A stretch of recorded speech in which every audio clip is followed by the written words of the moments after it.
Okay, so as I mentioned, this is a code walkthrough of Bluge. We're going to be focusing on a use case.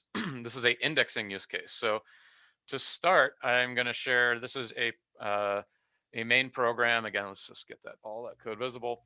And the things we want to focus on here is again just let's just try and understand what this program is doing. Right, we've got a temp directory we're going to create with a certain prefix so we can find it later. We're going to use a Bluge default configuration pointing to that directory that we just created. We're going to open a Bluge writer. Again, our goal here is we're going to be indexing a document, so we need the writer to do that. So we create the writer, check for errors. We defer some code which should close this. We want to obviously close this index when we're done. We're going to create a document. It's just a single document with the identifier A. And I've added a field to this document. It's just a text field. The name of the field is name, and I've just given it a single string value Marty. Is my name. We're going to call update on the writer method and pass the identifier and the document. And again, check for errors. And then finally, we just print out that, hey, this thing, we got to the end without any error, and I print out the directory so we can look at the contents of the directory. And that's it. It's a very basic program, not a whole lot of surprises, but it does a lot of work, right? It goes from a sort of a Go structure type representation of our document, and it ultimately, we know at the end there's some bytes on disk that are now like useful bytes that let us run searches and also let us open this index at a later time. So it's persisted the index to disk as well. And I want to just run this program, right? So I've got a thing locally here. Oh, sorry. This is the same program that we just looked at. I've already built it, but if we build it and then we run it, what's going to happen? Okay, so it runs quickly. It prints out that it indexed the document and it gives us the path. And so first, let's just list out what's in that. So we see inside of that, there are two files with the extension SNP, the one SNP and the two SNP, and one SEG or segment file. So again, two is a segment file, and then these others are what are called snapshot files. And what's in those will become more apparent later. I do want to do one other thing, which is there's a command line tool that works with the file format. It's called ICE, and it just if I just list the I can use this as sort of a uh, sort of a utility to sort of cheat and look at the field. So if I pass ICE and I tell it I want to list the fields, and then I give it the path to the segment, which is in that ICE format. Oh, sorry. ICE field. What did I do wrong? Oh, fields. Okay, so typo on the command, but if I do fields and list it, we see there's two fields. One is one that's an internal field, that underscore ID. That's something Bluge is tracking internally to record the identifier for the documents. And then we see there's another field called name. And there's one other command we could run on. Let's run on the dict command on the name field. This will print the dictionary. And this takes one other argument now, which is the name of the field, which is name. And so that tells us it's going to print out all of the terms in that. Now, again, we just had one document, and that document just had one term, Marty. But this, again, it gives us confidence that the program did what we expected, and it's sort of working correctly. So that's a quick recap of the main program that we're going to look at here. But what we're going to spend the rest of our time doing is we're going to dig deeper into like what really happens primarily on this line 32. When we call writer update, right, that's really where we expect the meat of the work to be happening. And we're going to start digging into that. So to start, what is like, let's just quickly refresh the writer. Okay, so we're calling the update method on the writer. So we're in the writer method, sorry, the writer file inside of Bluge, and we see we have the update method here on line 50. And the first thing we'll notice is, well, what is it doing? It's really just creating a batch, okay? So although we weren't using a batch explicitly, internally, Bluge is just creating a batch that's going to contain one item on it. So that means really the work we care about now is going to be taking place in this batch method, which we see down here on line 63. It's referring to an internal member variable called chill. And so let's actually just scroll up and refresh our memory on this structure here. This is the structure for the writer. And you'll notice that chill, again, the name chill is kind of an artifact of some old refactoring, which could be cleaned up most likely. But we see that this outer writer structure is really kind of just a wrapper around a writer, which is in an internal package called index. So again, all this really tells us is that not a whole lot of work, meaningful work is going on here. This is really kind of just a pass through now to the batch method inside of the index package. So let's take a look at that method. Now, this is all I mentioned. We're now in a different package, right? We're in the index sub package. And so this writer instance is different than the one we just looked at. And again, I want us to go back and quickly see if I prepared that. I thought I had, and I didn't. Well, let's quickly just scroll back and take a look at the writer and just get familiar with this structure, because much of this actually isn't super important for what we're doing, but it's helpful just to sort of be familiar with what's inside of this. So there's some stats. We're not going to really talk much about stats today. There's a segment identifier. Again, each segment that we build is going to have a unique identifier. So this is just the state where we track the ones we've already used. We keep around a pointer to the configuration. We have a deletion policy that'll come up at the very end of what we're talking about today. There's a directory implementation. This is responsible for deciding whether we're writing to disk or whether we're writing to memory. Again, that'll come up towards the end of what we're talking about. And there's one really important one here. This is the segment plugin. So if you're not familiar with the Bluge internals at all, we support this notion of having different file formats and different versions of file formats over time. The thinking here really is that choosing data structures and choosing byte representations of those data structures on disk really is kind of the most important thing that we do with Bluge. And so it's the thing we're most likely to be working on. It's the thing we're iterating over time. And it's something where we expect it to change, right? Because we're going to be making improvements. So we support this notion of plugging in different segment formats. The one we use today is called ICE. And that's just important to know that's there, because that's an important level of direction where a lot of sort of important things happen inside of that plugin. And we'll be going into that plugin later in the talk today. We have a lock. Again, this is something where, again, there's multiple actors sort of inside of this index that are need to coordinate things. The lock is used primarily in this case to, I mean, it's adjudicating the safe access to several things, but primarily it's the snapshot, which represents the current snapshot of the index. This is reference counted as this is indicating, and it always holds at least a count of 1 as long as it's the active root in the index.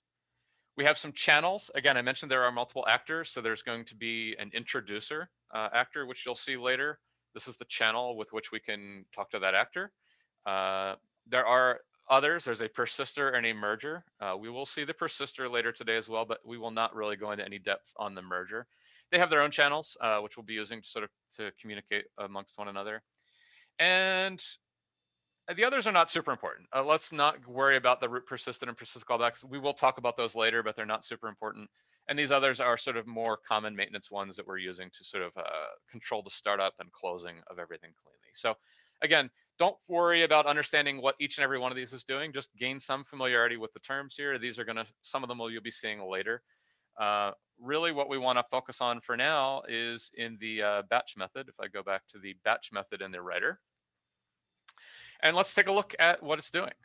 We've got a timer, right? So the first thing we do is we start a timer, and we see there's a deferred function which is going to trigger an event. This is a batch introduction. So we can learn a little bit about this event. Again, we haven't maybe talked a lot about events. There are a few events used internally inside of Bluge in the index format. They're used to track different things, or in some cases extend behavior. So this is not a super important event, but we know it's going to fire when this is done. So when the batch is done, completed, it's going to fire this event. And then the sort of the data we pass to that event is how long did it take for us to introduce this batch from the time we first learned about it. So that's, again, just some bookkeeping there. We have num updates and num deletes. These are really just more helpful variable names to work with, these lengths of these slices. And now there's an important piece of work here that starts on line 236 and goes down to 249, this sort of 4 block here. This is where document analysis takes place. So as you know, the documents in a Bluge index contain fields. And when you're configuring your fields, you're choosing which fields require an analyzer, and some of them may not even require analysis. So for example, the identifier field, you wouldn't do any analysis on. You tend to index identifiers exactly as they are because you don't want them to change. But if you had a field with, let's say, comment body or some natural text, right, you might want to use a language-specific analyzer for it. And this is where that analysis happens. So we'll spend a little time looking a little closer. up till now, all the work we've been doing has been on your application's Go routine, right? Your application called the update method, which called the batch method, and ended up here. But this is the first place where we see that changes, right? We know that there's a document analysis pool because we have coded Bluge, so it's attempting to take advantage of multiple cores in your CPU to sort of do some of the document analysis concurrently, right? So you could have, or again, by default, it would have been configured to have a pool built for you. This analysis is taking place on those Go routines, which are in that pool. So again, the structure here is we just iterate over all the documents coming in the batch. We're going to be putting them onto this analysis channel, right? And that analysis channel is ultimately going to be passing the function we pass in. And that function does the analysis and then records that we completed it, right? So we can essentially wait until all of our documents have had their analysis work completed. And again, that actual work took place on other Go routines, not our calling Go routine. Our calling Go routine was waiting for that work to finish on line 251. Okay, actually, I want to pause at this point. I realized I had a diagram I intended to show you after we got to the batch layer that I neglected to do. So that's okay. We're just going to jump back to that diagram at this time. So as I mentioned earlier, we know we're in this Bluge writer batch, and I've decomposed the way to think about how it operates into these three phases. One of the first things you're going to see our code doing is we're going to convert that batch of documents into something we call a segment.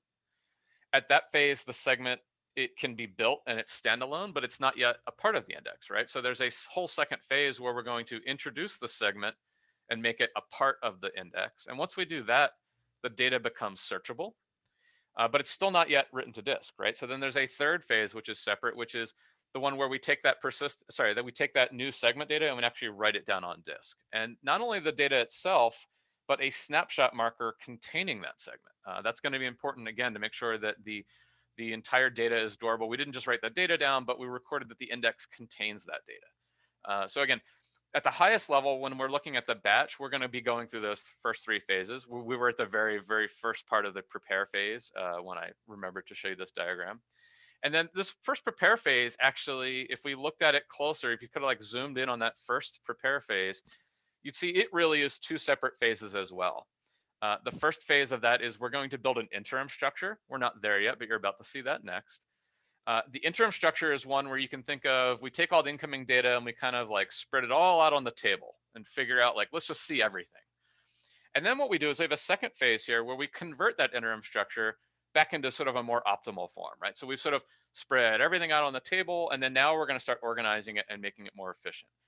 And that's what we call this sort of conversion phase. So it really ends up, if you sort of were to combine these two diagrams, you'd have sort of like four useful boxes, the first two of which are all part of this preparation. Again, I'm not certain this is the most helpful way to represent this, but I wanted to sort of group these things into these four pieces because as we walk through the code, I'm going to stop at each of those phases. So again, I realized I did that slightly out of sequence. We just completed the analysis phase of the document. So really we're in that first phase of preparing a segment. We, again, just completed the analysis phase. What we're going to do now is we see if there's more than 0 documents, right? So there could be a case where a batch only had deletes and didn't have any updates. But again, in our case, num updates should be 1 because there's a single document coming in. So we're going to be going into this path where we go down and look at this new segment method. So the writer new segment method, you'll notice it calls into the segment plugin. Now, when I first sort of showed us that structure for the index or the writer, we saw that we had a segment plugin, but I didn't talk a whole lot about it. So I want to just scroll back a little bit. Earlier in the code, we did open the writer, and one of the things that happened when we opened the writer was we loaded out of the configuration the write segment plugin. I mentioned this again, it's driven by the configuration. So this would have, by default, with that default configuration, would have loaded the ICE segment. And again, the latest version of that ICE segment is what gets loaded. So that segment plugin has already been loaded for us. And what that means is now when we're calling into this new method on the segment plugin, really where we end up, sorry, I have to get that, click underneath that tab. Where we end up now, you notice we're in the Bluge Labs ICE repository. And that's ultimately in this new function in that package is really what that's the plugin wiring sort of makes it so that when we call new on the plugin, we end up on new inside of this other repository. Now, new, as you can see, just calls new with chunk mode. For this call, we're really not going to spend a lot of time talking about chunk mode. It's something that's evolved over time. I'll talk a little bit more when we get into actually writing the bytes on disk. But for now, we're just going to use that default chunk mode. New with chunk mode is obviously right here. And now this is another very important thing that relates to the diagram I just showed you. You notice the first line on line 43, we call interim pool get. Okay. Now I mentioned that we build this interim structure. It turns out in the code, we actually call that interim. So let's look at what interim pool and interim are. So interim pool is a sync pool. Obviously, this code is very performance sensitive, right? Where this operation of taking a new incoming batch and turning it into a segment is something that in many use cases we're doing that over and over and over again. Okay, so it's something where we want to sort of be able to reuse these things. So this structure is really built with reuse in mind. Obviously to that point, we keep around a sync pool of them. So when we're done with them, we throw them back on the pool. And when we need one, we grab one from the pool. This has been benchmarked to work well. I would caution everyone, like sync pool, it can improve performance, but it's not a slam dunk and you can use it wrong and hurt yourself. So this is one where we actually did benchmark it and did see an improvement. So this, I would say, is one of the cases where we've found that sync pool can work well. So let's look briefly at the interim structure, a little closer. We know we're turning a batch of documents into this segment, right? So this results, you can think of that, it's again, results is maybe a weird name, but that is kind of the incoming set of documents. And it's just a handle, so we have a reference to it. Chunk mode, not important. Count hash writer. So if you think big picture, the end of this interim thing, right? Interim is really a temporary throwaway thing that we're using to build a segment, which is going to be a file on disk, which means we're going to have to write out some bytes at some point. So count hash writer, again, it's just a writer we're going to use. We want to count how many bytes we've written, and we want to compute a CRC32 as we go. And so this count hash writer just sort of wraps all those up into one neat package for us. Fields map. So again, these first four entries are maps and slices are really breaking out some of the field information. So we know every field that's referenced in your documents needs to become a field in the index, or in this case, a field in the segment. So what we'll see later on is we're going to need to keep track of them by name, where we keep the slice of strings. But we also have integer identifiers for the fields, right? So the map lets us keep the mapping of name to string, numeric to string version for the field identifiers. Again, we're rolling up and counting things. So we keep track of how many documents are used in a field that have at least one value in the field. We keep the total count. So some of this is, you're going to say, well, why do you keep that? Well, some of it's information we're going to need for scoring down the road. Okay, so this is our opportunity to sort of roll up the useful things we need. And again, we're going to see the code that writes into these later. I'm just sharing the structure now so we can kind of see the bigger picture. We know we have dictionary information, right? So the dictionary, you can think of it, it's the set of terms used in a field. So for every field, there's going to be a dictionary. That's why the top level here is a slice. Each field has a dictionary. The dictionary then contains the terms, right? So the actual terms that I used, we saw the term Marty is used in the name field, right? So Marty is going to be in this map here. Now this integer is weird. You'd say, well, but then I would expect like a postings list, right? Of which documents use that. But at this phase, we're just breaking everything out. So this integer here is actually going to be a slice offset into a set of posting lists that we're building up here, right? You might think that's a weird way to keep track of it, but again, keep in mind, we're just breaking everything out. We're trying to like map everything out as, everything that exists that we need to keep is going to get a number. And if we need to refer to it by some name, then there's a map that records the mapping from the name to the number, right? So this is really just an exercise in exploding everything out into a bunch of maps and slices. Obviously, again, so obviously these dictionaries, their value is pointing to a posting list, which is in this other slice. Similarly, we have to track the locations and then the frequency norm information. I'm going to go into less detail on that, but again, very similar pattern here. And finally, you see there's a bunch of, I mentioned this is reuse, right? So there's things that we can reuse. There's a vellum builder that's going to get reused. We have some bytes buffers that we reuse, some underlying bytes. And again, reusing byte slices can be kind of a dicey proposition, right? It's on the one hand, it's a great savings if we can reuse them. On the other, what's the right size for some of these byte slices, right? There's some code you'll see later on where we're estimating sizes, and that gets a little dicey. Okay, so that's the interim structure. Again, keep in mind, this is what's going to happen is all of the data in the incoming documents gets broken out into all these other maps and slices you see here as a way that we ultimately build the segment. So let's start looking at that actual code. I mentioned that, again, we're in this interim convert. We've taken a look at what this interim structure looks like. So obviously the first thing we need to do, some of these are maps that need to be initialized. So we just make sure those are initialized correctly. We have a function call here to get or define the ID field. So what this is trying to do is just ensure that we make sure the ID field gets field 0. Is that important? Well, the comments indicate Marty was still trying to investigate. Like, do we still need to ensure that ID is always 0? And it turns out the answer is yes. Again, that's an ongoing thing Marty is still investigating, but we know we want to make sure the ID field is 0, and that's what this line ensures. We then proceed to, again, we're going to range over all the other documents and then use the each field method on the document. So it's each document, each field, and then we're calling this get or define field. So this is just ensuring that we've now sort of defined each of the field names we care about. Now, this get or define field is just populating the field slice. Now that we have all the fields, we've gotten all the fields. Now what we're going to do is we're going to sort that slice, but we actually sort it after the first element, okay? And the reason is we want to keep that field ID as the first element even as we sort it. So we're only sorting the second through last elements. And then again, the goal here is it's not so much that we care what fields have what ID, it's that in other use cases down the road when we're merging fields, it's very useful if two segments have the exact same sets of fields, that they also have the same IDs in those fields, right? It's going to mean we can rewrite fewer things when we're doing merging down the road. So again, this is just sort of a non-obvious big picture optimization that keeping those sorted sort of helps us with. Now, again, we've just changed all of the numeric to string mappings, right? Because we just changed the ordering of this list. So now we're going to update that fields map. So now fields map has the correct values. So we can sort of go between a numeric identifier for a field and a string identifier using these fields map and fields INV structures. And what we do then is a bunch, and this is, I'm going to kind of gloss over it a little bit. I'll explain it a little bit now, but you'll see this pattern a lot.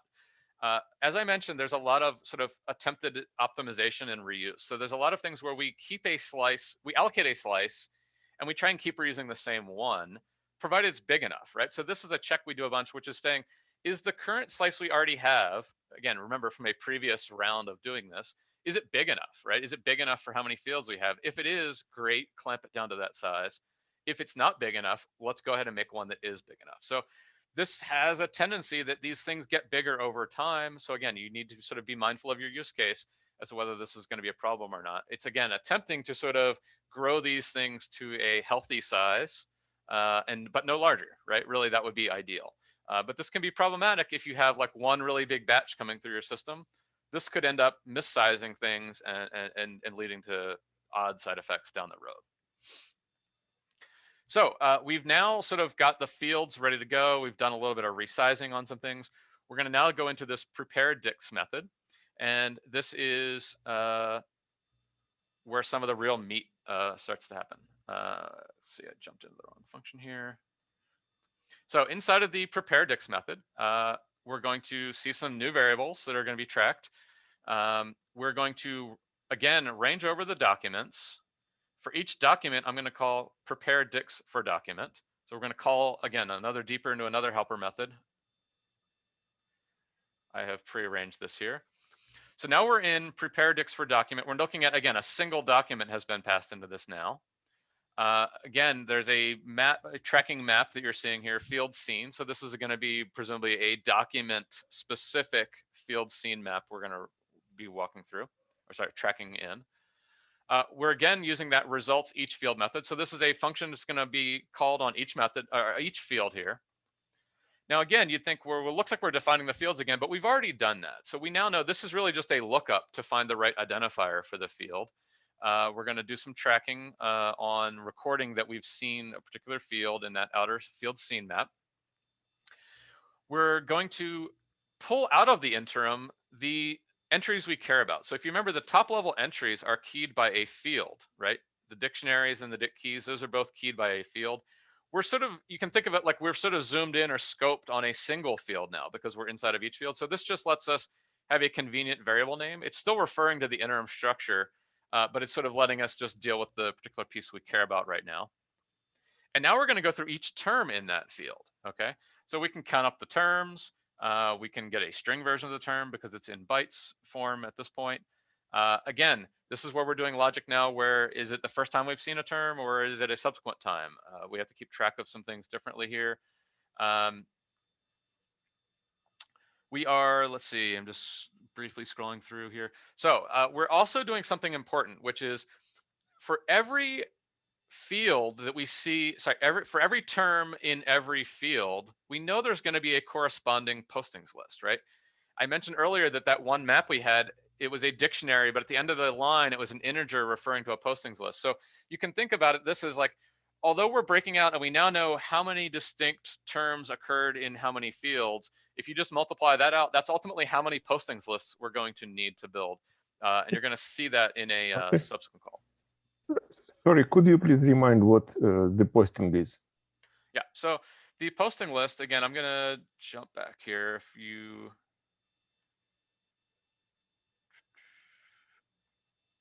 sorry, all right, I'm just scroll this one back. So in the, oh, that's not the right file.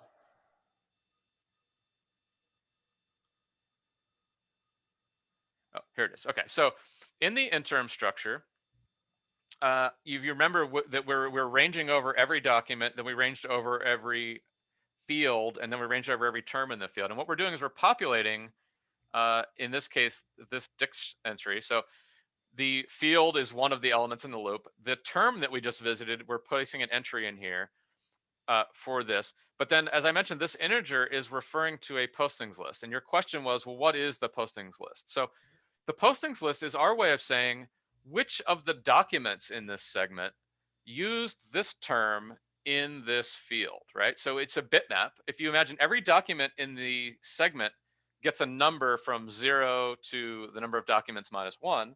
So every document in the segment is uniquely identified by a number. Then we could say every document that uses this field, uses this term in this field, it's just flipping a bit at the corresponding position in the bit set. If you're not familiar with the Roaring Bitmaps library, I'll just drop a link in here so you guys can see. Again, there's a Go version of this. This is the library that we're using today. There are some competitors out there that we may be evaluating in the future, but for now, if you have more questions about Roaring Bitmaps, this is really where you want to get started. Did that answer your question? It's of Thank what you so it's much. Yes. Okay, Yes. great. Thank you. So with that in mind, let me gonna jump back. So we were in the prepare dicts for document. We were iterating over each term, and as I mentioned, this is an example of where we're adding to that dictionary entry the term that we just saw, and then you say, well, what PID plus 1? What is that? Well, again, all we're doing is counting at this point. We're figuring out how many bitmaps we're going to need. We're assigning that the bitmap named, I don't know, 27 or whatever is going to be the one, and that later is going to mean the 27th element of the posting slice right down here. We haven't even allocated that slice yet, or we probably allocated the slice. We haven't resized the slice, and we haven't even allocated these bitmaps yet. But we already know, just from the way the code's organized. Sorry if I jumped to the wrong place. We already know what its identifier is going to be. It just hasn't come into existence yet. So again, I get that that's a little confusing, but the idea here is we know how many they're going to be, and we know what this one is going to be called. It's going to be whatever the identifier is that we've been iterating. And then again, it'll be more clear down the road. You're going to see where we create this. So for now, one of the things that happened was this PID next got incremented. You notice that's something we're going to return. So we know now that after having visited, again, this is being called for a single document, but one level higher, we were calling it for all documents. So this PID next, we basically know how many postings lists we're going to need in total. And that's really what the next thing we do here. Num postings list equals that PD index. So we know how many postings lists we're going to need. We know we have this backing slice, right, where we're, sorry, it's not a backing slice. This is a slice of pointers to those bitmaps. So we know that has to be of sufficient size. That's what this cap check is doing here. Is the slice of pointers big enough? If not, if it is, copy over into the, if it's not big enough, make it bigger and copy over the ones we had. But also, if we grew it, right, we can't just reuse those growing bitmaps either. We have to allocate some more bitmaps. So again, this is adjusting the size and then making sure that there's actual roaring bitmaps occupying all those new spaces that we just allocated. Again, I mentioned we use this trick a lot. So again, the freak norms and the freak norms backing slices, those are all getting allocated. This is, again, just memory management tricks that we've done to sort of, again, not, allocate fewer, but also in bulk, right? You notice we're doing a bunch of things. We're allocating a whole bunch of things we're going to need in the future and then using them later to try and, get more contiguous memory and then fewer calls to it. I'm just skimming through it. Again, a lot of this is all just sort of like sizing things at this point. So let's pop back out of the prepare dix method again. And this kind of wraps up one of the phases that we're getting. Actually, no, it does not quite. There's one more thing. So the last phase after doing prepare dictionaries, we're going to sort the string. So again, I want to refer back to that interim structure because there's some similarly named items here.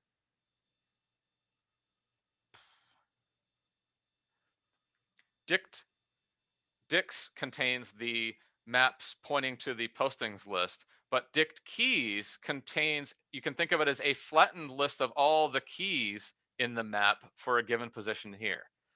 Why do we need that? Well, when we're going to use a data structure called a velum, which is a finite state transducer. That's going to be, that's sort of a very optimal form of the dictionary that we're going to build at the end. But in order to build it, we need all the terms in order. So that's why we maintain this list of dict keys. And that's really important that we're at that phase here. We're finally at the point, if I can get to the right spot. I apologize jumping around here. It's like a stack of function calls and I'm trying to keep straight in my head. We popped back out of prepare dix for document. We were in prepare dix. We popped back out of that. Sorry, here's the line that I was looking for. This is where we're sorting the elements that are in those dict keys. And that's going to be important in this next phase, which is in the process documents. So again, we're going to go into process documents. Process documents, again, a very similar pattern you should have seen by now. We allocate some slices, and then we're going to have a loop. And again, our goal is to try and reuse these slices between those loops. Okay, so that's really why the code is organized in the way it is here. We're going to call, again, for each range over the documents, call process document on each one. Okay, first thing we see is there's a helper function visit field. Again, the code is written somewhat obscurely here.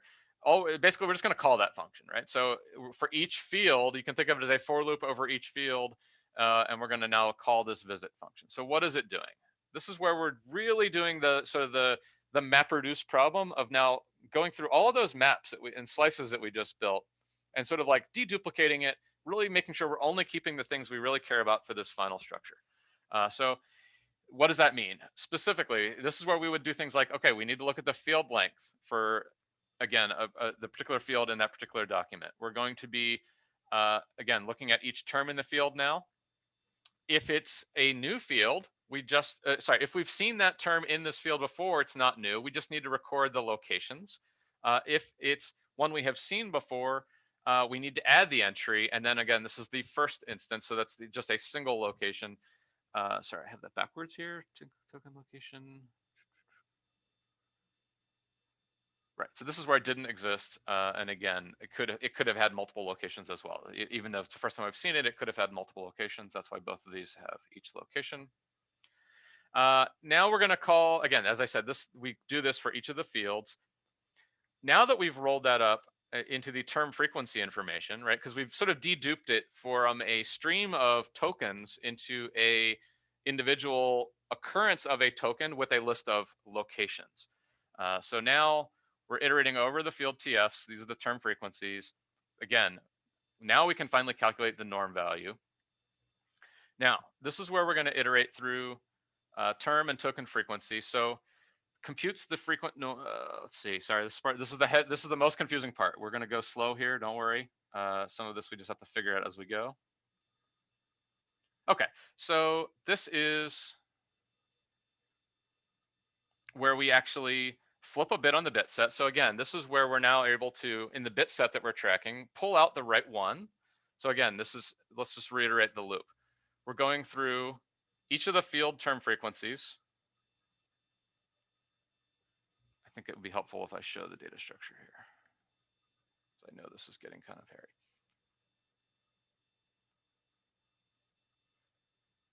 Okay, what is a token frequency? So this is, as I mentioned, we're in the process of sort of deduplicating things. So the map here contains a string followed by a token frequency, and I believe this key is actually a string version of the term inside of the token frequency. Why do we do that? Well, it's again, we're deduplicating from if a term occurred more than once, right? It now is only going to appear once in this map, but there would be two locations. Whereas in the previous form, like when we just had the raw field data, it actually occurred, the token occurs multiple times. Okay. So that's really what we're getting at here. I know this is kind of a long aside. In this setup we just did, again, let's just go through this again because I know it wasn't clear. For each field, we call this visit field function. For each term inside of this field, we're placing an entry into this existing, inside of this tracking map here, which is the ones we passed in, the field TFs. Visit field. Yeah. Okay, I apologize. This part is the most confusing part. Again, what I would say before we move on, because I know this is not super clear, but we need to keep the pace of this moving. What we're adding here is we're populating this reuse field TFs. We have done that in this phase here.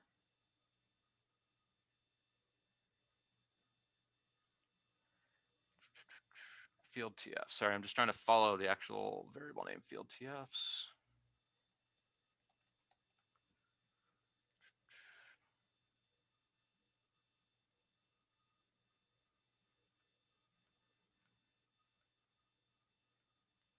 I see. So if the entry did not exist, we actually place the entry here. So again, that's a map. Inside of the thing, we are populating, just to be clear, we are populating the reuse field TFs. When we're ranging over them here, we're able to calculate the norm. Again, this is the field identifier. Oh, sorry, that's the field string, I believe. Norm calculation.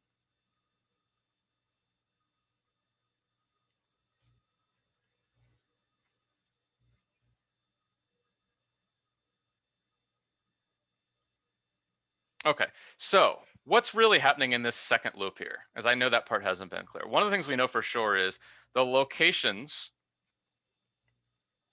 for the given posting list is being built up. So again, this is where we're computing a slice of location information. And also the freak norm. So I see what's happening here. So there's really three things happening. The first is we do duplicate everything into the field TFs, as I mentioned. That allows us to accumulate these locations. But then we actually have to be able to now produce sort of a contiguous piece of information for the frequency norm information and the locations. And that's where that's what we're populating in this section. Now, I know that wasn't 100% clear. That's okay. I think that's an unfortunate side effect of this style of presentation. The good news is we can always come back and spend more time on this section. So I think it's important to keep moving. And instead, what I would suggest is if we go back one level, big picture, what do we know has happened here? We know we just called process documents. And again, I think this is really where we want to sort of pop the stack and say, what's really happened is we've now completed this first phase, right? The interim structure, and we took a look at that interim structure definition with all those maps and slices. We've iterated over all the documents, and now we basically don't refer to the original documents anymore. We've converted the original documents into the interim structure. And this next phase we're going to go into is all about converting that interim structure into the final segment. So I apologize that last section wasn't clear, and it would probably take me a little more time to go through it again. But I think if we look at the big picture, we can still say we made a whole lot of progress in terms of understanding how we got from a set of documents to this interim structure. And again, still have 3 more major sections to go through where we're going to look at, the subsequent pieces. But I want to pause here, take any questions we have on this first phase, any questions about the interim structure, what we've been building up so far. Please open it again, that interim structure, to refresh it in memory. Yeah. So, sorry, it's in ice. This is the interim structure here. And if you'd like to ask any questions about that, I'll leave that up.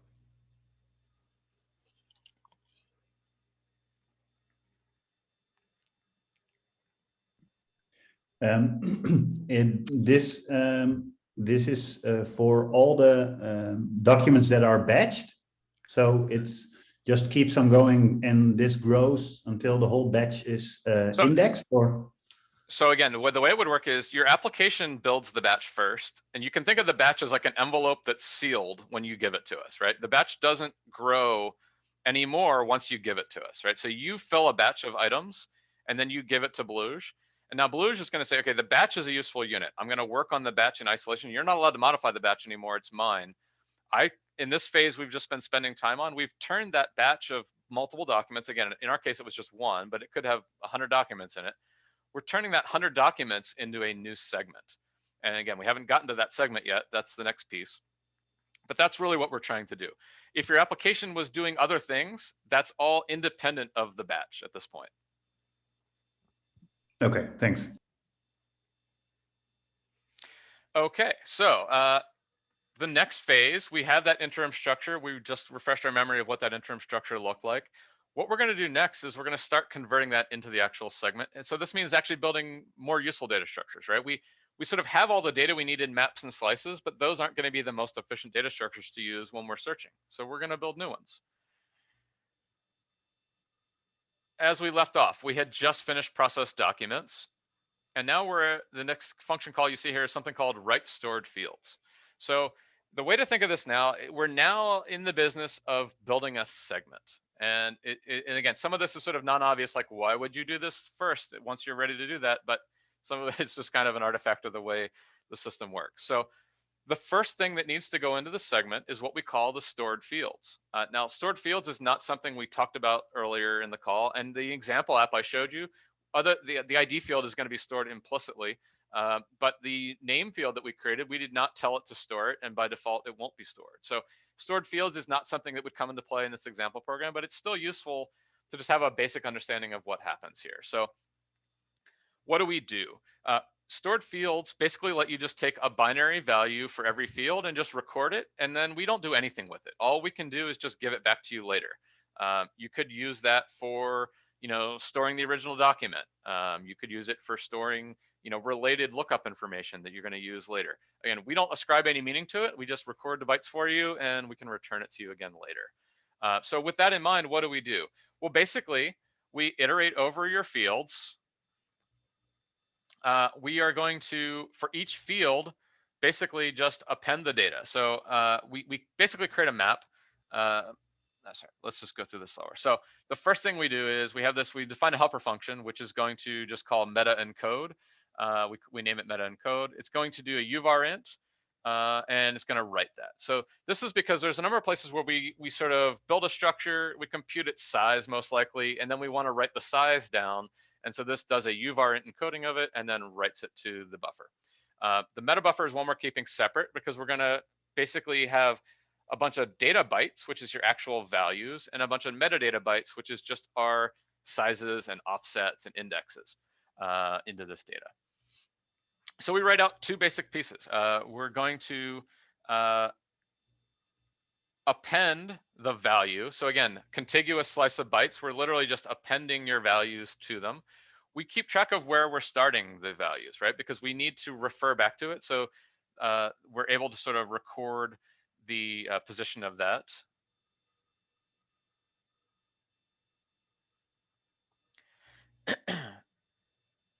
encode stored field values. So here's where the real meat of this is happening. We're calling encode stored field values. Again, that takes actually the meta encode as a helper, which does the, again, encoding of metadata in this case. And here you can see here's where we're calling snappy. So again, this is where we take all of the uncompressed data, we pass it in, that gets compressed. We write down a bunch of, again, the metadata bytes, the compressed bytes, and some sizes. So if you were to look inside that ICE file or that .seg file that we saw at the very beginning of the application, the very first section of the file is always devoted for us writing these stored fields. Again, there's no reason to do it first other than it's just sort of like get it out of the way. That's why we do this part at the very beginning. Let's see, we're inside of process stored documents. So just a quick one. So the index data itself is stored, separately where we'll come using ICE, and the original data that was used for, that was supposed to be indexed, gets stored as well. I mean, if we choose to store it, and it essentially, we compress it using Snappy. Right? Correct. So here's what the caveat I would say is this is not a particularly good way to store data in a lot of use cases, to be specific. What I would say is, one, if you're storing JSON, right, like you're not getting, there's no commonality, you know, things like you might have field names that repeat in every document you have, but Snappy won't be able to take advantage of that because we're compressing each document individually, right? So that's just a flaw of this approach. The Snappy compression isn't operating across documents in the way that it's currently designed. It's again, I would say it's just not designed for storing a whole bunch of data. Like you can't, like the access to the stored data is on a per document basis, right? So if you only need one field, but you store 10 fields, it's not very efficient. You've got to decompress all 10 fields worth of data just to access the one, right? So none of that is something we care a whole lot about in this system because we tend to take the approach, Bluge is first and foremost an indexing system. It's capable of storing, and we know there are important use cases where you do need to store things, but it's not a very sophisticated storage in that regard, right? Because we sort of use it as a secondary piece. So again, it's not that we want to be clear. We're not saying don't use it. We're saying understand how it's implemented because it's not good for everything. It's good for certain specific things. Got it. Thank you. Yep. And yes, to your point, if in your application you store fields, like then yes, this section that I just described, this write store fields, this is where that's happening. This is where your values actually get ultimately compressed and then written into the segment file format. Okay, so we had done process documents. We just did write stored fields. Now, finally, you'll notice is there's a call to this write dicts, and you might think, okay, well, that's going to be writing the dictionaries. But the thing I want to clue you into before we start going down this path is we're writing the information in sort of the reverse order than you would think about it, and it's because of how we access the data. So if you think about it, at the very top level, the index has fields. Inside of each field, there's a dictionary, okay? Inside of each dictionary, there are multiple terms in the dictionary. And then for each term in the dictionary, we're gonna have a posting list. Well, then for each entry in the posting list, we might have one or more locations, right? So you can see how by accessing each element, there's like another thing behind it, right? So write dictionaries is really the very, like, you can think of it at the very top. And you'll see this as we dive into the code. We're going to go into write dictionaries, and then we're going to go deeper and deeper and deeper. And is it really just reversing the sort of hierarchical structure? We're just sort of traversing down it. So the starting point to all of this is write dicts. Write dicts is going to keep track of a bunch of offsets. Now, you remember in the interim structure, I described how we had a bunch of slices, and at times we would use the integer position in the slice as an offset that we would record like later or somewhere else to keep that mapping between two things. Now that we're in the course of writing out a sequential stream of bytes, instead of recording integer offsets into slices, what we end up recording are byte offsets into a slice, right? Which will eventually be file offsets on disk, right? So what you'll see is when we write a piece of information out, oftentimes what we now need to do is we need to remember where did we write it, so that later on we can refer not to the integer position in the slice in memory, but to the byte offset in this slice we're building. So I call that out because you see dict offsets, right? This is a classic thing. You're going to see that we're recording a bunch of slices, offsets into slices now. Okay, we've got a buffer. Again, I mentioned chunked coding earlier. Again, I'm not going to go into how this works. I'll just briefly describe what it does. So if you think about, the index, let's say you have an index with 1 million documents and you've got one term and 10,000 documents use the term. And then each of those 10,000 documents has a location associated with it where it used that term. So we've got maybe 10,000 locations and we've got 1 million documents, right? We kind of want to be able to sort of search and seek around within those 10,000, but it's a very sparse data set with respect to the overall 1 million documents, right? So the chunked encoding, it allows us to sort of store things compactly, but still have that ability to seek across it. And that's as much detail as I'll go into for today. It lets us store smaller groups of items, but still retain that seeking capability across them. As I mentioned, we use a data structure called vellum for the term dictionary information, and we had a vellum builder that was in the interim structure here. If the builder hadn't been initialized, we initialize it. We call vellum new. This is going to start building a new vellum. So we would expect that every term is going to be added to this builder. And so we're going to be on the lookout for that. That's something we expect to see later. But before that happens, we see, okay, there's a range over the dictionary keys. Okay, so for every dictionary key, we're going to call writeDix field, and again, pass a bunch of this in. So let's go that one level deeper. Now we're in writeDix field. What is it doing? Well, again, we notice some of this memory management stuff with this cap. Again, looking at the size of a slice, trying to figure out if it can reuse a slice. Here we see this is the dictionary. So this is all of the terms, and then this is all of those terms in order because we already sorted this list earlier. And now you notice we call again into another function, writeDix term field. Okay, let's follow that down even further. So now we're in writeDix term field.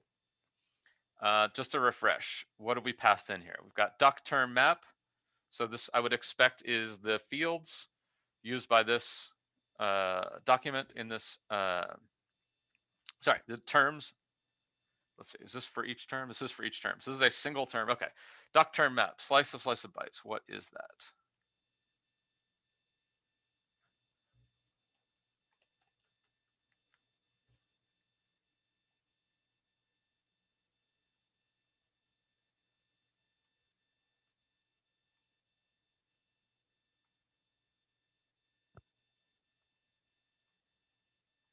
Okay, so that's actually kind of an uninteresting one. Let's not get bogged down into that. Okay, so let's see, writeDix term field.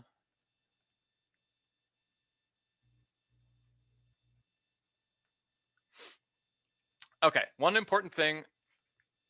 Sorry, writeDix term field. I think I scrolled this one. All right, writeDix term field. Okay, chunk size. Okay. This is where, again, so now we see we got the postings iterator. So we had a postings list for this that's describing which documents use this term in this field. We had built that earlier. We are now iterating over the elements that were in that, right? So we can ask, okay, what's the document number for each one?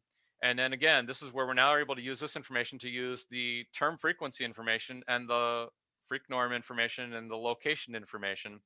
Again, this is all using those loc encoders. What are they doing? Well, they're basically responsible for building out the binary sequence of what we're actually going to write. So we know we have a postings list.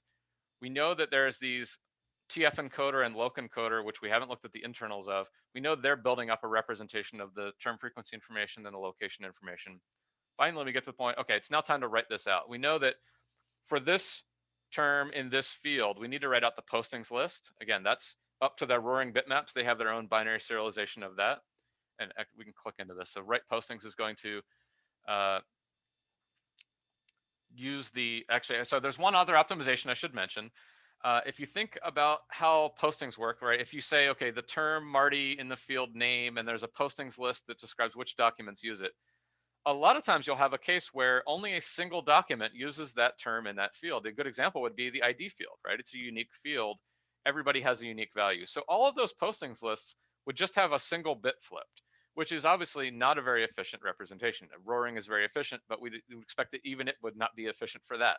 So instead, what we can do is we use what we call a one-hit encoding. So if a particular term only has one hit, instead of using a bit set, we flip a bit, the high order bit, and we just record the document number itself.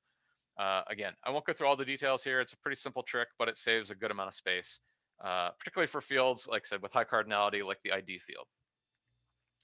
So we were in the write postings method. I mentioned we have the bit set that we're getting ready to write out. So we are able to, again, the pattern we use a lot is we write the length of something, and then we write the actual bytes. And that allows us to sort of, when we're reading it in, we know we start out on a length, we read the length, and then we read the number of bytes after that. So that's what we're doing here. You're going to see that we get the, okay, in this case, we're writing offset. So again, we're writing an offset. Then we're writing the data. Again, let's see, buff max var. So we've actually been encoding to, again, a temporary buffer. Some of this code, I'll be honest, it has been modified for performance reasons, which has sacrificed readability at times. And that's made some of this a little bit trickier to digest when you haven't looked at it recently. But that's the gist of it. The postings list and the encoder, the term frequency and location encoders are writing their bits out here. Now, I mentioned that we would be on the lookout for that vellum insert. I mentioned that we want to add a entry to the vellum for every term, and this is the write dix term field. So again, this is the most specific one being called for every term. At the very end of that, we've just written out all of the postings information, the postings list, the term frequency information. You might think, why did we do this at the end? Well, we couldn't do it yet because now we're adding the entry to the vellum for the term, but the value we store in the vellum is the postings offset. Well, we didn't know the postings offset until we just wrote the postings out, right? So that's why I said there's sort of this like reverse structure where we have to write the lowest level information first because the higher level information is going to point back to it. So we write a postings list out first so that when we insert to the vellum, we have the address that we need to do it. And again, a bunch of just reset logic here. Reusing data structures. Again, that was write dix term field. So now we know the vellum got updated inside of that. Now that makes sense because if we look at what happens after this loop, well, the vellum gets closed out. Once we get to the end of this loop, at the end of each of those, we know we were adding to the vellum. At the end of this, now we're able to close the vellum. And again, you'd expect now we're going to be writing those vellum bytes down into the file somewhere. So again, we go back to the vellum builder. We say, give me the bytes back. We are able to, in this case, we write the length of the vellum data, then we write the vellum data itself. Oh, sorry. Then we write the vellum data itself. And again, we're now able to reuse the vellum when we get to the next field because again, we're going to need a vellum builder for that. So again, a lot of reset. This resets the bytes. This sets the builder. Scrolling through here. Doc values. We haven't talked about doc values. Again, that's another feature of the index that the example program I used at the beginning did not use. So we don't expect any doc values here. This wouldn't happen in this code. But doc values, again, if your fields had doc values configured, you would be stepping into this, and this is the logic which is computing all the doc value information. Again, that's really separate. We won't go into that in depth today. So that's going to pop us back out of write dix field, which was write dix field inside of write dix. So if we scroll down here, we see, okay, there's this, again, some more doc values stuff. FDV is field doc values. So I know that's some more field doc values stuff going on. Again, I'm not going to talk about that today because that's a little bit more advanced and not necessary to understand the core of what we're getting at today. So that completes write dix.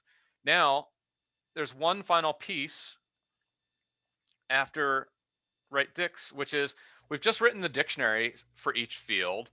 But how do we find that information, right? We still have to write kind of a field index, if you will, right? We wrote the dictionaries, but how do they get written out? How do we find those later? And that's in the persist field. So now we're sort of wrapping this whole thing up. We're ranging over the list of fields that we know about. We've kept track as we went of where those dictionaries started for each field. So we can write out the location and the name of the field.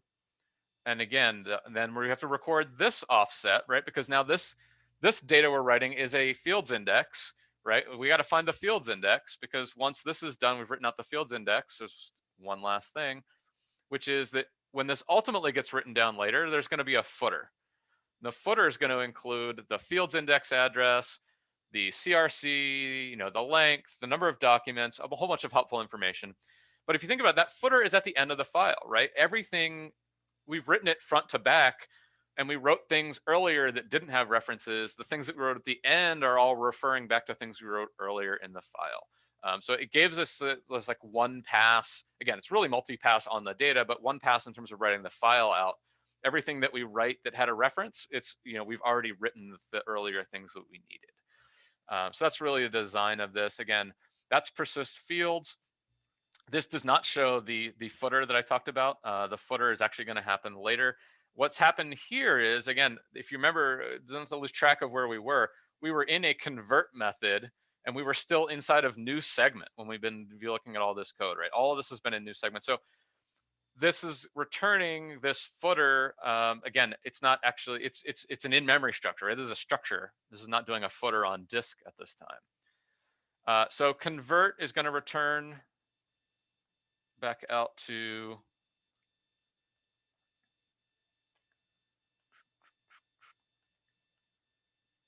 sorry, still in here. I think it was like this line. So remember, we were called into convert here. Again, convert, after convert returns, we can compute some more of the things we're going to need for the footer. Init segment base, I'm not even sure if I have that open here. Again, this is really just a wrapper. So I mean, the right way to look at this is now is we built that interim structure. We've now converted it into an actual segment, right? A sequence of bytes. Now those bytes are still just in memory. We haven't written anything to disk yet. It's just a slice of bytes in memory, but it's in this form, which is going to be easy to write into a file later. And it's important, it's not just any arbitrary bytes, right? Those arbitrary bytes are ones for which we have methods that can operate on them. We can search that data in that byte slice form in an efficient way that we couldn't do even when it was in those maps and slices before. So again, really to pop the stack, where are we in this code now? Your new method is going to return, which was where we called into new segment from this the plugin wrapper here, which took us back to, okay, we were in your application had called batch, and we had just created a new segment. So at this point, I want to pause again. We've now completed this sort of second box. We have gone from a interim structure now, as I said, to this more final form. And again, to put it in context here, we've now finished this preparation phase. We have a new segment, but it's not yet a part of the index, right? The index is still comprised of presumably other segments, and we haven't brought the two together yet. So the next phase, we will look at introducing it. And again, I want to pause and see if there's any questions on that conversion phase that we just went through. If you do not mind a few words about what Vellum specifically does, what its role and such Sure. things. Let's pull up the GitHub repo for that. So Vellum is a data structure which it's called a finite state transducer. The way I think of it is, if you have a set of strings and you want to efficiently compress them for certain operations, right? So the idea is we actually want to associate a value with each string. So it's almost like a little key value store where the keys are strings, and in our case, the value is a integer, just a 64-bit integer. But what it does is it takes advantage of the fact that certain prefixes and suffixes will be common in a lot of data sets, and that we can use that for compression, but not give up a lot of fancy iterations. So the real advantage here is it has a fast way that we can do regular expressions, wildcards, And again, it's more generic than that, but those are both implemented efficiently using this finite state transducer data structure. Again, I'm trying to see if there's a better image. If you follow through on the blog, there's some interesting stuff about the data structures. Again, it's all about finding out that you have transitions that are the same, right? So again, I don't want to go too deep on Vellum today, but it's kind of like a data structure for managing a set of strings efficiently. And you can kind of dig into that on your own. It's, like I said, very useful for the term dictionary because we have a set of strings, which are the set of terms we use. And we usually have some other data we want to associate with it. So we kind of need it. We want to have that as a key to find some other piece of information. In our case, we use that then to look for the postings list, to keep track of which documents use those terms. Thank you. Okay, so let's keep moving. These next few seconds are a little shorter and it shouldn't be quite as hairy as the others, but still very important to the old process here. So refresh things. We were in the point of the application where you had just created a new segment. And now we're going to call into this prepare segment. And sorry if I can get to the right section of code. Okay, so prepare segment.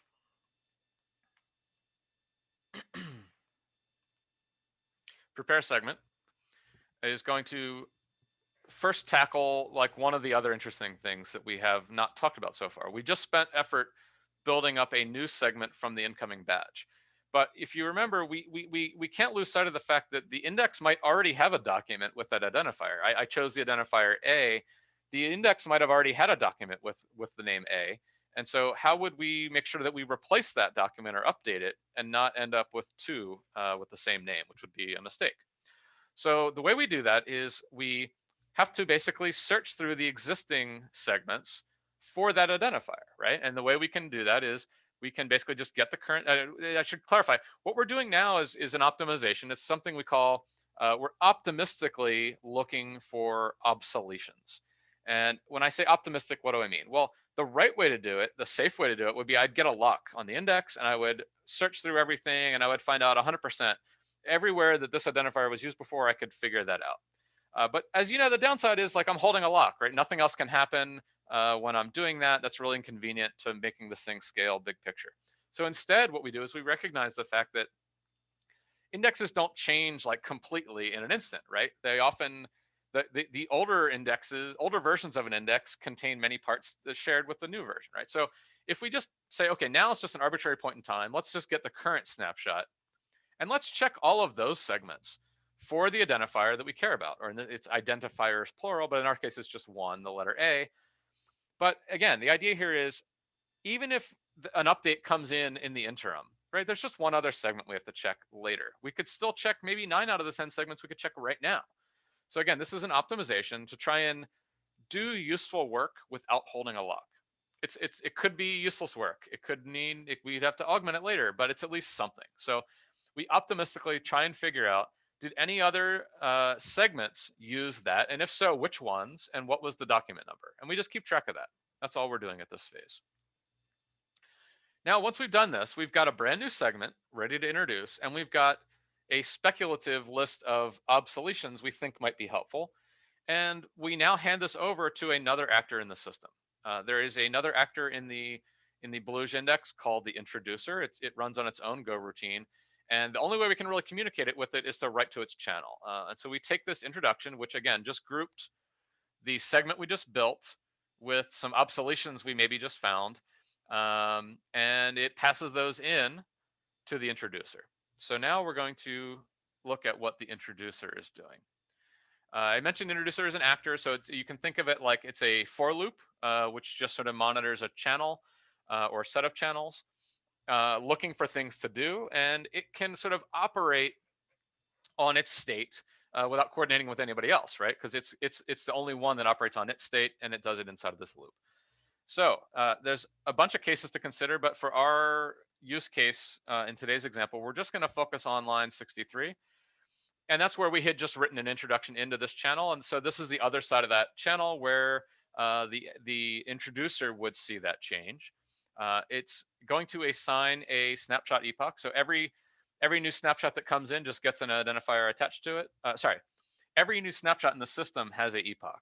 I conflated segment and snapshot there, and I want to be clear. Every snapshot is uniquely identified by an epoch, and this counter here is used to identify it. So this is just saying, oh, we know there's going to be a new snapshot that results from this. It's going to get this identifier.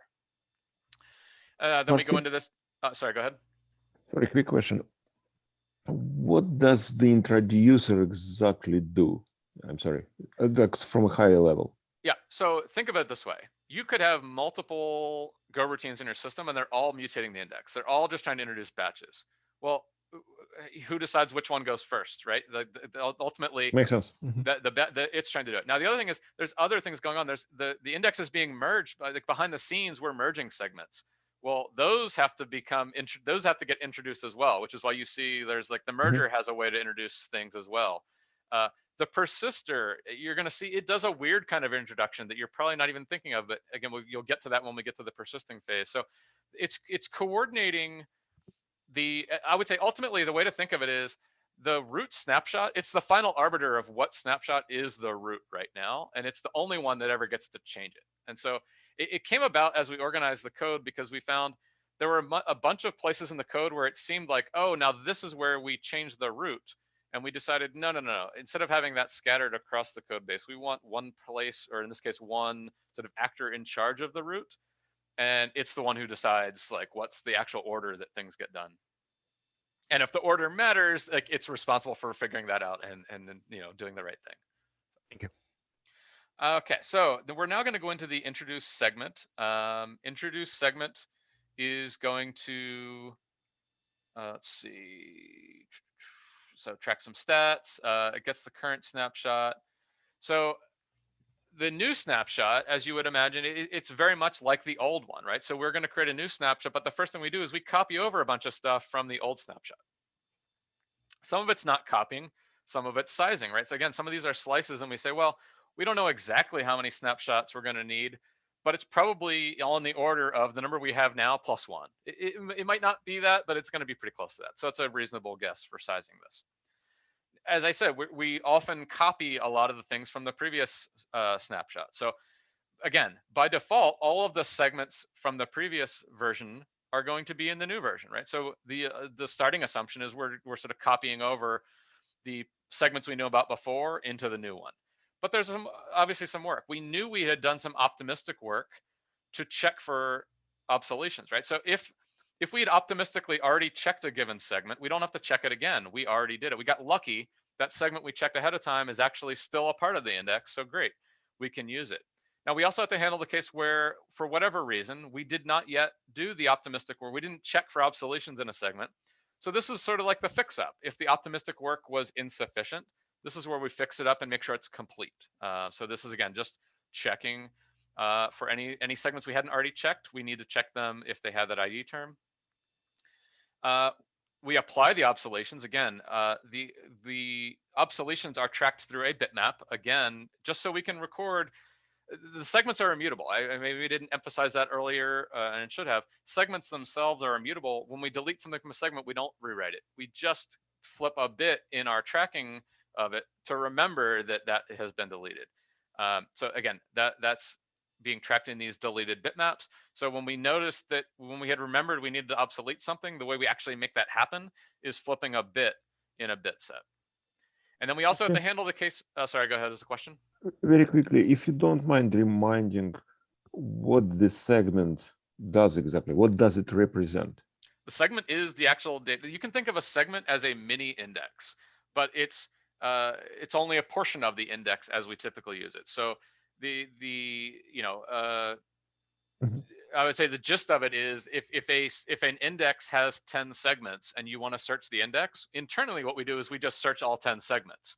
Now it's trickier because the segments could be overlapping, right? In a way that you don't intend, right? If you, in the course of introducing this segment, you refer to a document which already was in one of the other segments, that's where this whole deletion and obsolescence business has to keep track of it, right? We want to say, oh, the latest segment we're introducing now that's the version of document A that we care about. Segment 1 had as an older version of document A. we no longer care about that. But we don't delete it. We just flip a bit, right? So that we can ignore it, but not have to rewrite that whole segment because that's expensive. We'll do that later. Like when the merger, we'll deal with how do we eventually clean that stuff up. That's just work deferred for later. So again, the deleted bitmap is part of the way, the segment has data. The deleted bitmap is corresponding to it and basically saying, oh, but really ignore some portion of that segment. As I said, we're introducing a new segment, or we're introducing segments. We're obsoleting data from old segments. There's the case where, oops, we just deleted the last document in that segment, right? In that case, we don't copy it over, right? That doesn't make sense for us to copy over a segment where literally everything has become obsolete. So that's where some of this code is checking if the live size has gotten to 0. Then we have to account for the fact that we don't need it anymore. And then there's some, again, tracking of persisted segments versus non-persisted. Again, remember that segment we just introduced, it's only in memory still. We have not yet written it to disk. That's okay. We want to make it searchable as quick as possible. So that's really why we do it the way we do it. As I said, this was up till now, that everything up here was just that for loop copying over the existing. We know there's a new segment coming in, right? So this is where we handle the new segment. Again, append it to those slices of segments. The final step, right? We've done all of the work to prepare this new snapshot, but it's still not the actual root yet. So we finally make one call to replace a root. That's going to swap. It's going to get a lock. It's going to do the swapping securely and safely here, so that we can make this the new root. It does two other things that relate to our concern here. Is there is these persisted. This is a persisted channel, and this is a persisted callback. For reasons that are a little more complicated than we're going to get into, occasionally these need to be like accumulated and not just handled one at a time. So all I can tell you for now is, and we can just look into the function, I'll show you.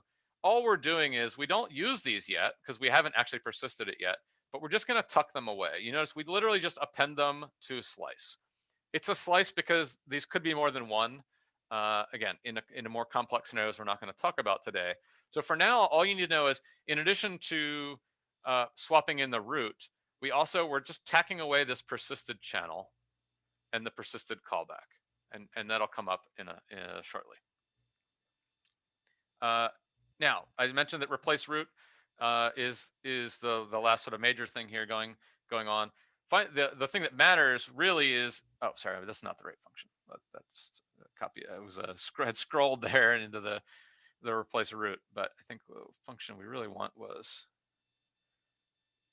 yeah, it's this introduce. So replace root is the second to last thing.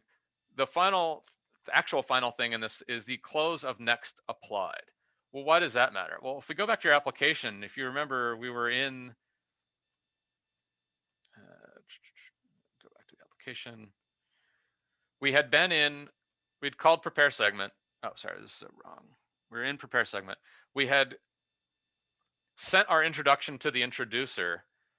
We were blocked. We were waiting for the introducer to introduce our segment. The introducer has now just closed that channel. That introducer applied is now, that's this. I'm sorry, that's the, yeah. So we're reading from this channel. Once they close it, we will be blocked until, and we can see if there was an error. If anything happened, we would return the error. But again, assuming no error happened, we've now introduced that segment. That means a search would now be able to find the document that we just introduced. But our calling code that had run that update call, it's still going to end up being blocked on introduction persisted, because by default, we're waiting for the data to be persisted to disk as well. And that hasn't happened yet. So again, for the last time, we're going to pause here and say, we've just finished the introduce phase. There is one final stage, which is the means by which this new segment, which is still just in memory, is going to eventually make its way to disk. So any questions? We're in the kind of the home stretch here. You guys can hang on a little longer. Okay, great. No questions. So let's just dive right in. We're in the meat of this persister now. As I said, we are now waiting for that persist to happen. We know that I mentioned earlier, there's another actor in the system called the persister, and like the introducer had an introducer loop, the persister has the persister loop. This is a little more complicated. I'm not going to lie. This has not been as cleaned up as much as the other. But the core of what we're focusing on is going to happen through this channel notification here. Now, unlike the one you saw before, where we explicitly took an action that caused the introducer to do something, in this case, we're not explicitly doing anything. What's happening here is whenever the introducer successfully introduces a snapshot, it automatically notifies the persister. And it just says, hey, persister, there's a new snapshot epoch that you probably haven't seen before because it just came into existence, right? So you may want to write it down on disk. That's up to you. I'm just telling you about it. So this notification happens automatically by the introducer. It tells the persister that there's a new snapshot. Again, I'm not going to go through every line. What we can say is there are some cases where the persister needs to wait for the merger. I'm not going to talk about why that is for now, but in some cases we might wait here and not immediately do some work. That's not the case in this example. This is where we're basically doing some checking to see is the snapshot we're being notified about, is it newer than the one we last persisted? And if it is, we're going to try and persist it. So this code would execute.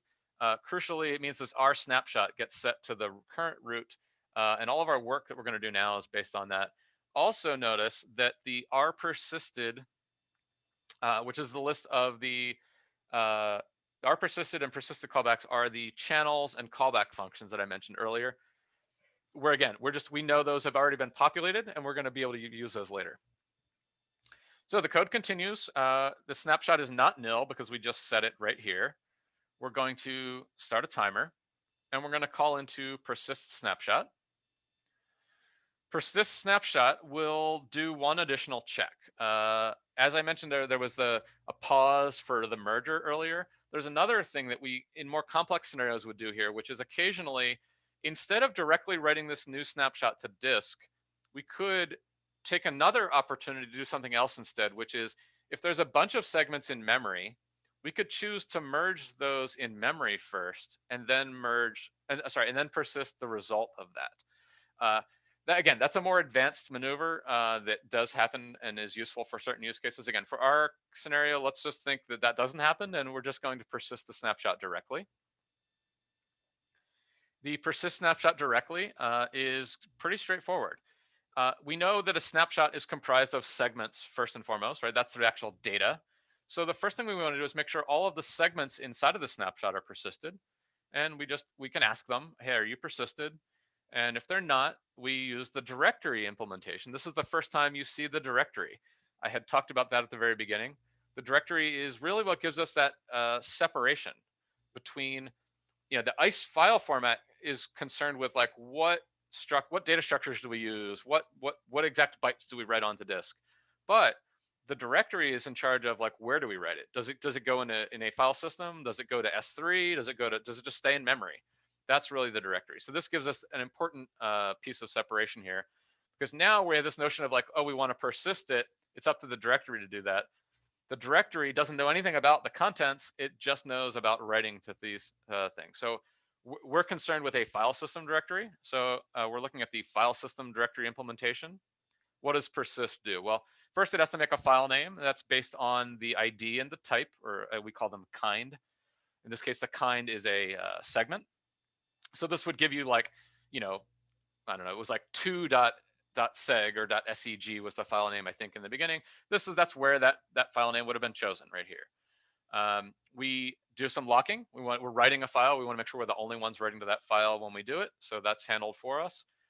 We want to clean this up. And if we fail for whatever reason, we don't want to leave a stale file around. We want to remove it. Again, we actually tell that thing, whatever that thing is, that writer to, we tell it to write itself to the file.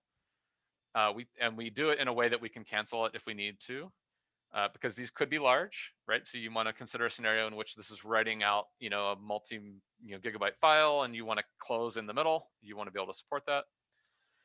We do an fsync on the file. Again, that is important for integrity. We want to close the file. So again, this is all just sort of reusable, and you're actually going to see it reused sooner than you might have thought. In just a few lines, we're going to see that same persist call is used for the snapshot itself. But before we get to that, there's another important phase. If you think about what we just did, we had segments that were in memory, and we just wrote them to disk. What we really want to do is we want everybody that's using that snapshot now, it would be great if they started using the disk version instead of the memory version. That's sort of like the sort of high level thinking going on here. But with the architecture, the way we did it, it's a little annoying to do that. It's a little complicated, right? We kind of said, well, only the introducer should really be doing things like that. So you'll notice we do use the introducer for that. We have this prepare, introduce, persist. I'm not going to go through it because it's kind of, you've already seen the introducer. It's, you understand the kinds of things it's dealing with. In short, it's trying to do a very minimal swap because normally when we introduce things, that is like there's a fair amount of work. This is a special kind of introduction to just sort of say, well, it's like the old segment, but go to disk for these things now instead of the memory version. Again, if you're anyone's super interested in that, you can dig into it. I don't want to go into that today. That's really what allows that maneuver to happen. Once we now know that, okay, the root snapshot is the one we care about and everybody's on disk, now we can persist this snapshot. Again, it's the same directory call, persist. The difference is here it was kind segment, here it was kind snapshot. But all that does is change the file name, right? Literally, all of the logic about what gets written is in the thing that we're passing in, the snapshot, or in this case, the segment. They know how to write themselves. So again, it allows the directory to have a nice, simple, clean API. Another final thing that has to happen here is we've just written out a new snapshot. We're going to eventually have too many snapshots on disk, right? So we have this notion of a deletion policy. How do we clean up old snapshots? Well, by default, we use a keep last n policy, and n is 1, right? So just keep the last snapshot. Everything else, just delete it.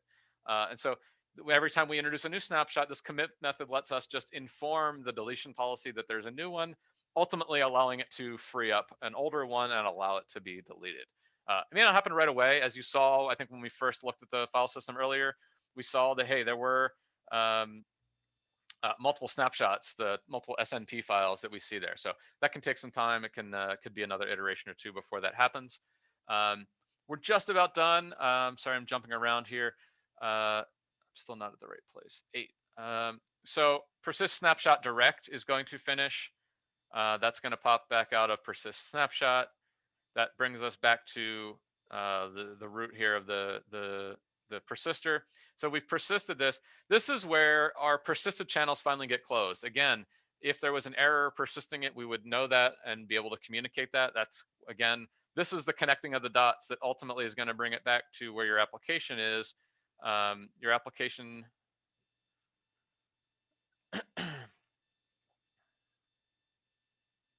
too many tabs.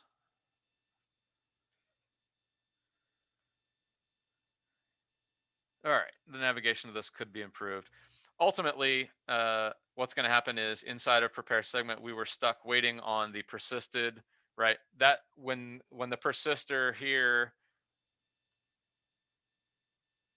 finally closes that, I'm totally jumping around again.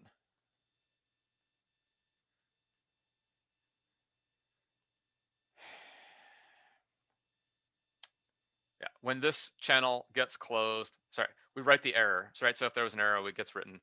So we write the error, close the channel. That's ultimately what triggers, oh, Jesus. Sorry for that. Okay, that's ultimately what allows our application to get unblocked here, which is then going to just update some stats. Now this is going to return for prepare segment. Prepare segment is, again, just going to fill in a few more stats. Now that means the batch method is going to return. That's ultimately going to take us back up the stack into our application where we all started, right? So this is how we ultimately get hopefully no error back here. The close call, which was deferred, will ensure that anything that might have been left and in a buffer and not yet written to disk, hopefully everything is flushed out such that when our process finally exits and we were to look on disk, you know, we see what we saw. And so that really, I understand there was a couple rough patches and maybe some areas. I hope you know I'm not discouraged by that. The Bluge is a somewhat complex code base. None of us have it all in our heads entirely at any one time. And so now you see that even I get the code and in our code base and I struggle with it at times, right? So I think it should be a positive for all of you that, you know, learning this is doable. I think sessions like this are very helpful. Again, I'm not under any delusion that we have a bunch of new experts here, but I think we should hopefully have a bunch of people that are more able to proceed to the next level on their own and ask the right questions. So I will shut up now and take any questions you guys have, any other comments.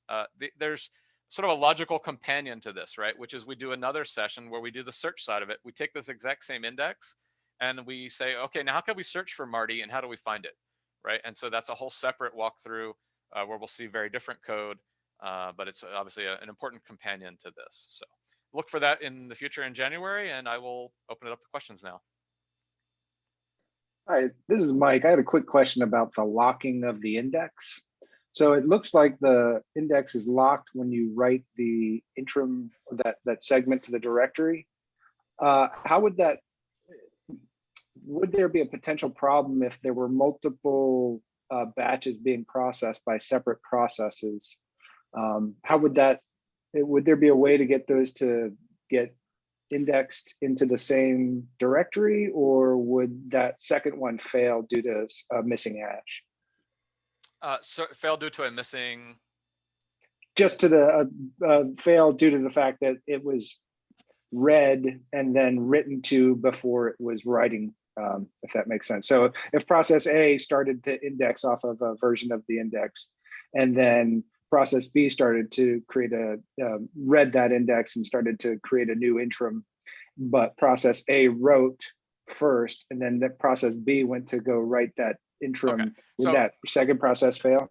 the first thing I would say is it's important to understand that Bluge is a single writer design. Okay, so if you open a writer on a directory, and which if we saw that in the very this line here, only one process is going to succeed at a time when you make this call. So if you have multiple processes that need to write, you either can't use Bluge at all, or you need to write into separate indexes and have a story about how you can query those separate indexes down the road.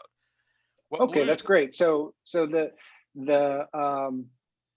what we do let's say I had just for completion, I do want to say we do allow multiple concurrent actors within the process to also do multiple writes. So you could have multiple Go routines in one process, which then do submit batches.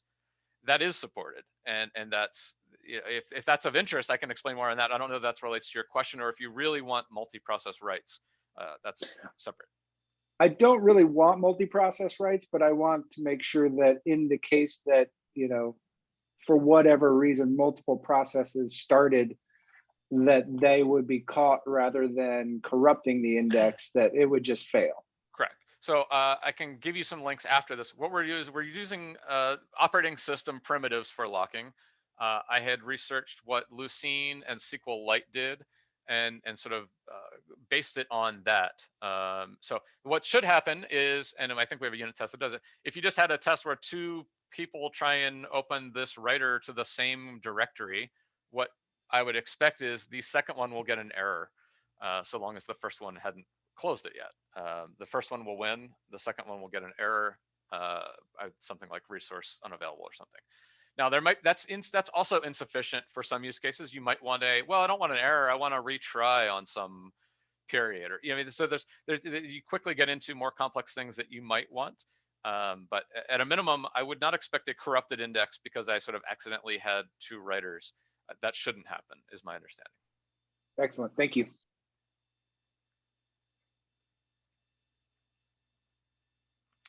Any other questions on the call today? Okay. Thank you for. Oh, sorry. Thank you for the presentation.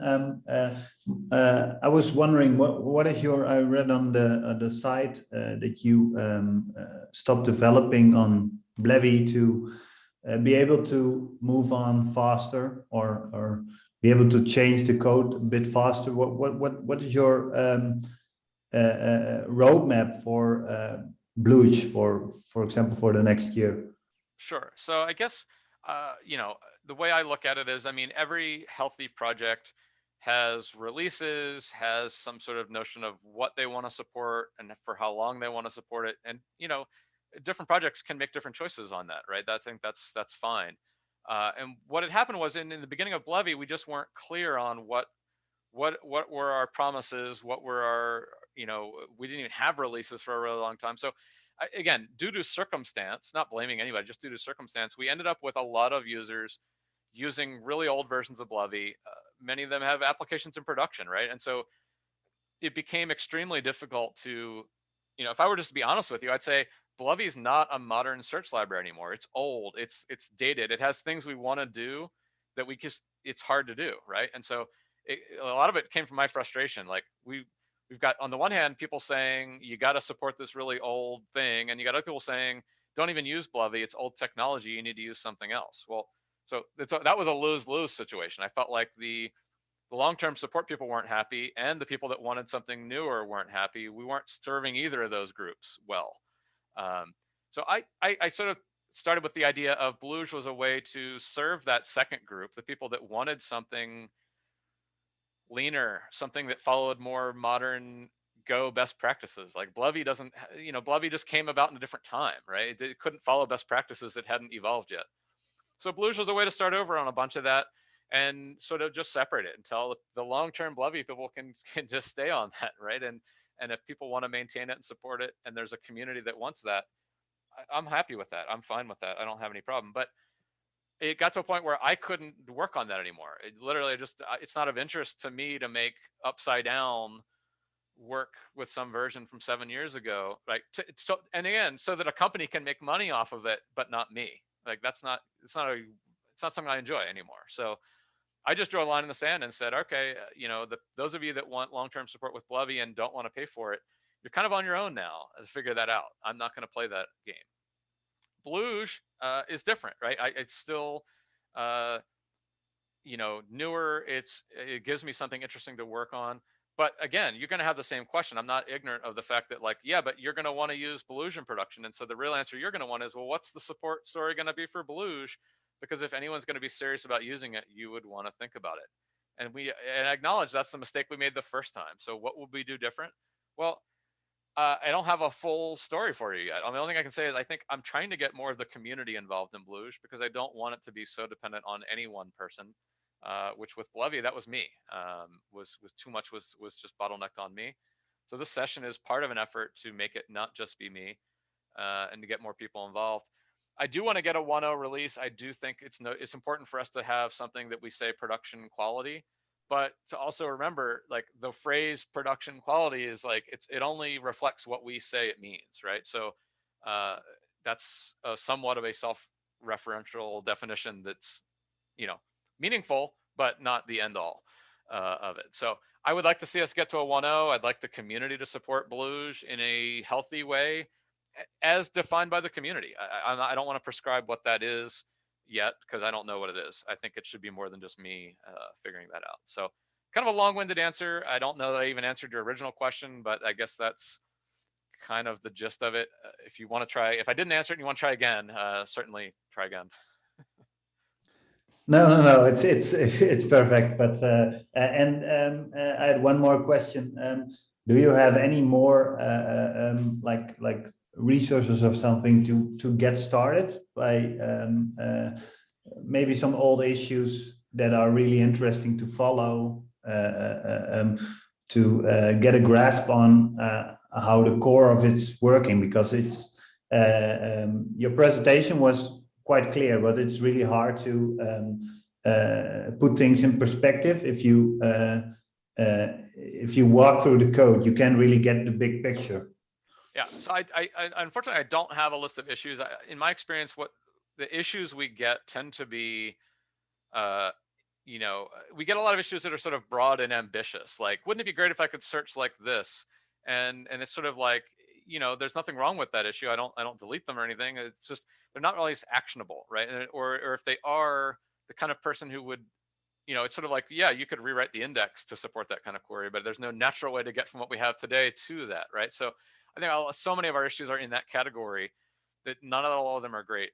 For someone who wanted to get involved, I would take a different approach. So issues for many projects are a good way to get on board. I don't know that would be the best way here. What I would suggest people do is to really understand the interfaces that we give you and find their limitations. And the only way you find the limitations is to implement them, right? So what I mean is, like, if you were interested in aggregations, I would say build one. Like, don't use our existing aggregation, build a new aggregation and learn how that works, right? You'll learn how the system works by building some new piece. Now, maybe your aggregation isn't something we're going to add to the library, but you still learned how the aggregations work. But more importantly, you would also understand or gain some insight into what are the limitations of what I can do with aggregations, and then versus what are the things that, like, oh, I'd have to change the aggregation framework to build that kind of aggregation. So you gain a sense of like the limitations. And it's not just aggregations, right? We have fields, we have analyzers, we have token filters, there's a whole long list of, we have queries, right? So you could take query, I want to build a new kind of query as your, starting point. There's a number of places where I think you could start, and rather than start with saying, what do I want to change, start with how much could I do without changing anything? And then what are the limits of that? And then you're at a position where now if you want to make a change, it's like it's a directed change because you found the boundaries yourself, and now you understand what to change to get beyond that. It's kind of abstract, I know, but that's my way of thinking about how to get started. Okay, cool. Thanks. Can I continue in this line of questions, if I may? Yeah, In go a ahead. way, Sure. so internally, I think it's a wonderful introduction. So thank you very much for this. It's just been enlightening because I was wondering what's going inside, etc. But in terms of the roadmap, I noticed that there is a issue that actually submitted by you that talks about some functionality that Lucene has. And so to me, what do you see? Like maybe there are some gaps you'd like to patch. Maybe that's what's driving this roadmap in your mind. Sort of, I don't know, externally. I'm not sure I'm saying the right. Yeah, I guess I would say for me, the initial roadmap for Bluge, because I mean, again, you can't talk about Bluge without talking about Blovy. I know that's sort of, for some people, Bluge is new and they don't have the reference to Blovy, but for me, it's all in the context of Blovy. So, to me, version 1.0 of Bluge ideally would be sort of like feature comparable to Blovy right now, and with obviously a couple notable omissions. There's things we intentionally took out, so obviously not counting those. But the idea being, it should be like sort of functionally comparable, right? And no, like, obviously we think it's better in some ways. That's why we're here talking about it. But that's sort of like, it's a weird one. Like, not often that you would define a 1.0 release in that way, but that's kind of how I envision 1.0 for Blovy, because I think so many people for Bluge would be coming from Blovy, and so in order for it to make sense to those people, you'd be able to say, oh, it's Bluge 1.0. It's the first like usable, again, production ready, however you want to define that, release of this thing that's comparable to Blovy, right? And so that's, in my mind, that's the scope definition, if you will, of what this thing sets out to be. And now, in terms of roadmap, well, I changed a lot of the API from Blovy to Bluge, and that was really some of the impetus. Was I was focusing on sort of like the way this works from a developer's perspective, right? What code belongs in your application? What code even belongs in Bluge? What sort of patterns do we use in this code, versus Blovy?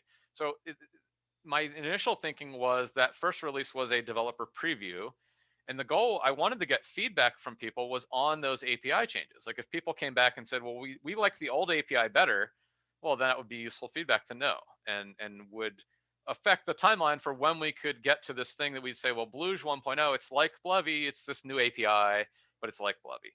So I guess timeline / roadmap wise, in my head, that was one of the things that we were going to get to. In practice, what I found is, I mean, we've gotten some modest but growing adoption of Bluge. I've gotten very little feedback on the API. Like, I don't think I've ever had anyone say to me, I didn't like this, you should have changed that instead.